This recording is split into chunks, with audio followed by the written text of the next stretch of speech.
This episode opens back in Atlanta, with Merle still chained to the rooftop. At first, he's completely out of it, dehydrated, confused, and barely conscious. But once he comes to his senses, reality hits him hard. He's still trapped, and completely alone. Merle starts yelling for help, desperately trying to break free, but his shouting only makes things worse. The noise draws walkers toward the stairwell below. Realizing the danger, Merle lies flat on the rooftop, forcing himself to stay quiet. After breaking down emotionally, he makes a risky decision. Using his belt, he slowly pulls a nearby saw closer to him, attempting something desperate again and again. Back at the survivor camp outside Atlanta, things feel calm for the first time. Shane is spending time with Lori and Carl, even talking about teaching Carl how to catch frogs. It almost feels normal for a moment. Suddenly, the peace is broken by a loud car alarm approaching the camp. At first, no one knows what's happening. But as the car gets closer, they realize it's Glenn, the same car he used earlier to distract walkers in the city. People rush toward him, panicking and asking about their loved ones. Glenn reassures them that everyone is safe and on their way. Soon after, the rest of the group arrives in a van. One by one, they step out, and then it happens. Rick looks up and sees his wife and his son standing right in front of him. The reunion is emotional, shocking, and overwhelming. Lori can't believe Rick is alive, and Shane realizes everything has just changed.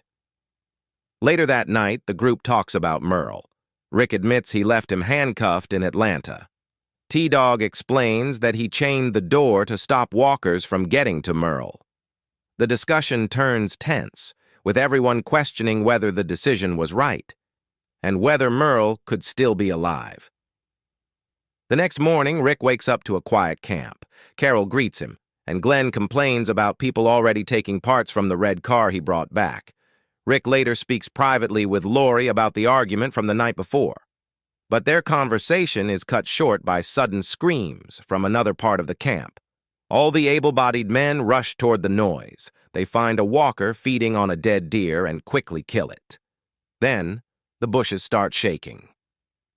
Out steps Daryl, Merle's brother, furious that the walker ruined the deer he had been tracking for miles. Back at camp, Daryl starts calling out for Merle, not knowing what happened to him. Rick pulls him aside and tells him the truth. Daryl explodes with anger and tries to attack Rick, but both Rick and Shane hold him back. Rick finally admits they left Merle in Atlanta. Daryl immediately wants to go back.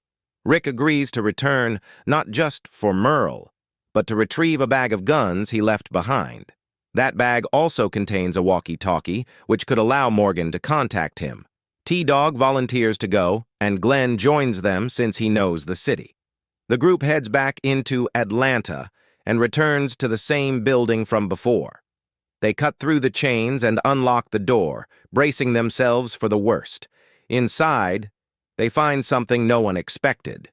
Merle's handcuffs are still there, but Merle is gone.